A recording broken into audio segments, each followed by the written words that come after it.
Cracking in the top five, we got number 5, Brian Burns. Brian Burns, young stud, young outside linebacker, edge rusher. Just honestly, immediate impact with Carolina. One of the main focal points on the Carolina defensive front. Um, Definitely, they have a very positive defense there with some young studs out there from the secondary to the linebackers. We've already announced some linebackers from this group, and some D linemen. Particularly Derek Brown. So overall, I mean, they are doing well. They definitely are a young franchise that's rebuilding, and I do believe Bryce Young is that guy, and I'm excited to see Carolina's future. I think it is bright. Brian Burns, 25 years old, 4 years in the league, 1 year, $16.01 million left in his contract. I do believe Brian Burns will be getting paid a lot of money, either in Carolina or he will go somewhere that's a contending team. It'd be nice to see what he does, but he's going to get a big payday. 16 games played and started, 3 pass deflections, 1 forced fumble, 12 and a half sacks, 63 tackles, 17 tackles for loss, 22 QB hits. He was a Pro Bowler. Playoffs since the Panthers did not make it, but I mean, should be an All Pro, definitely. I think he will be an All Pro very soon. I think he's super young, so I do believe that his stats will continue to get better. He'll continue to get better as a pass rusher, as an outside linebacker, and I see him definitely ending up on an All Pro and possibly top 3 outside linebacker in the league kind of deal. There's just a lot of guys out there that have a great potential, and it's great to be on a list, man. Especially top 5 for Brian Burns, young stud. I'm excited to see what he does this year.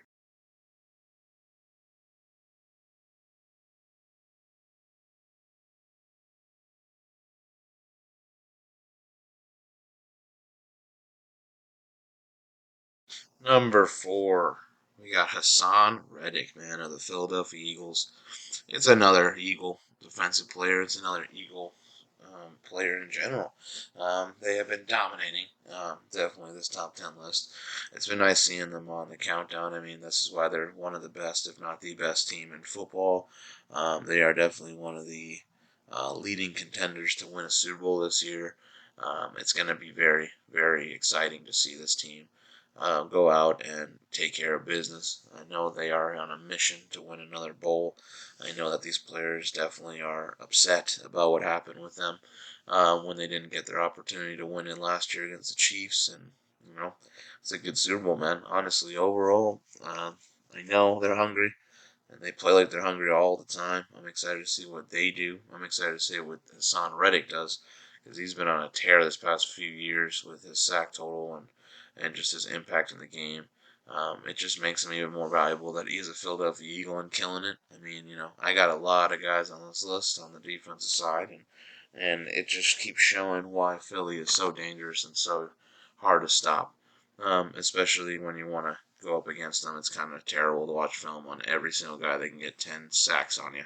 Hassan Reddick, number 4, very well deserved of this list of being so high on this list, man. 28 years old, 6 years in the league, 2 years, $31.5 million left in his deal. 17 games played and started, 3 pass deflections, led the league in forced fumbles. He had 5, 3 fumble recoveries, 16 sacks, 49 tackles, 11 tackles for loss, 26 QB hits. In the playoffs, again, lost to the Chiefs in the Super Bowl in the 3 games that he played and started. He had 1 forced fumble, 1 fumble recovery, 3.5 sacks, 9 tackles, 2 tackles for loss, 6 QB hits. He was 4th for the Defensive Player of the Year, which makes sense. He was one of the top sack leaders in the league. He was a second team All Pro, and he was a Pro Bowler. So, overall, great year. It's too bad he couldn't cap it off with a Super Bowl champion on the label there, but overall, I mean, this is a guy that's incredible, incredible, and a guy that you need to have on your team. You want on your team, and he has been elite for a while. It's just nice to see him get recognized and see him on this list, as he will continue to be on this list for a long time, especially if he continues to do what he continues to do, which is get after it all the time and be impactful as he has been for Philly.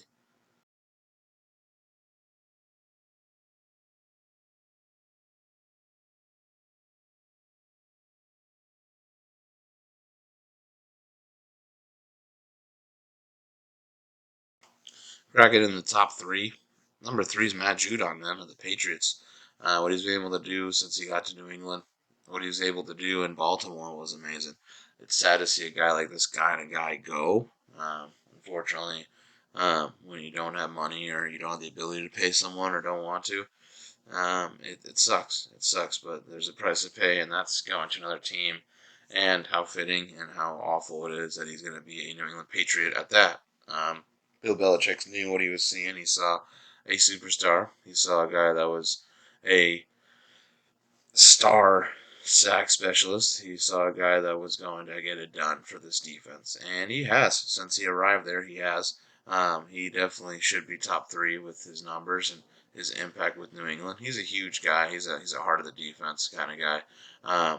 New England's got a scary, a very low key scary team when it comes to the defense. Offense, and it always going to be a working project. You know, Mac Jones and Tom Brady, so they have to figure out what they want to do with that. Their receiving core is one of the weakest in a long time, so they'll figure it out. I do believe they'll figure it out. Defensive wise, I think they're fantastic, and it's not a shock. Bill Belichick's a defensive genius, and I know he gets the right people for the right spots. And right now they're looking like a pretty nice defense, man.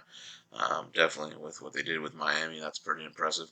Matt Judon, though, man, 31 years old, 7 years in the league.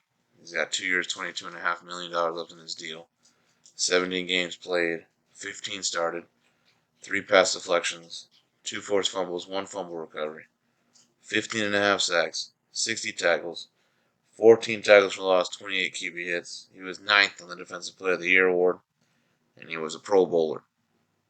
Should be an All-Pro, I think, this year. I think my very bold prediction is he will be an All-Pro, possibly second team. The ceiling, obviously, first team. But I do believe he'll be one of those All Pros. I think he'll get it this year.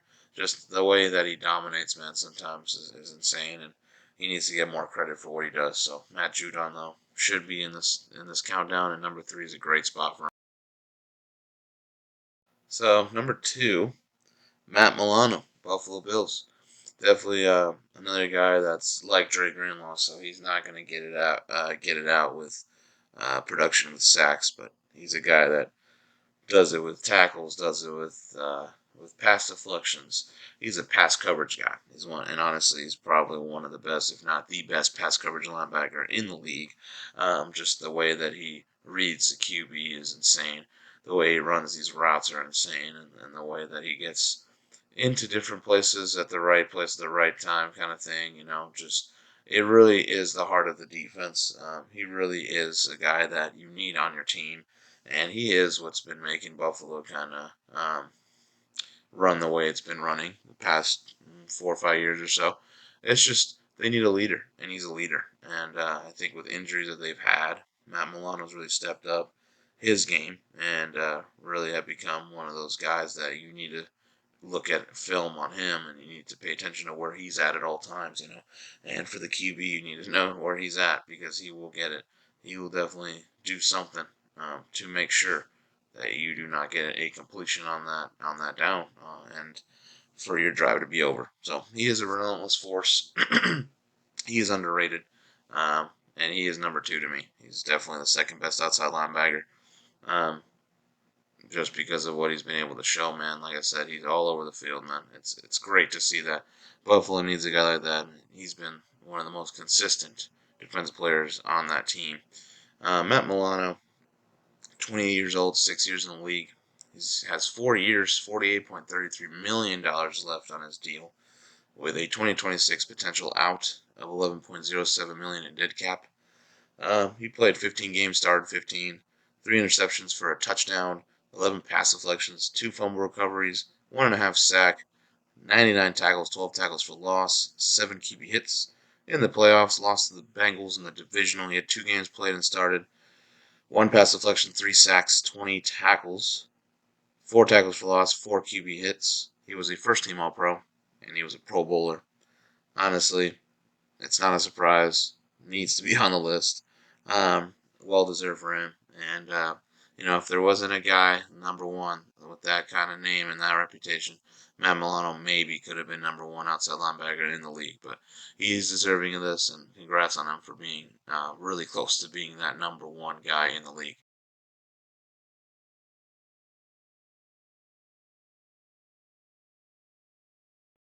Number one is pretty easy. It's T.J. Watt, um, Pittsburgh Steelers outside linebacker, the best edge rusher in the league.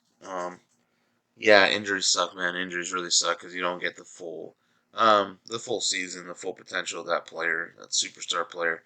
T.J. Watt is a superstar. He's a Defensive Player of the Year winner back in 2021. So I mean, he's legit. Um, T.J. Watt just suffered injuries, man. He is the best at what he does. He's definitely an impactful player, and Pittsburgh definitely needs him. Um, just what he did in Week 1 um, last year of the opener, man. Like you saw him get injured, and it was just a different kind of team, man. I do believe that Pittsburgh, he is the heart of that team. He's a captain. Um, Highsmith definitely has made himself into a role of great importance, definitely with him by his side. So that's great to see that having more players, more development.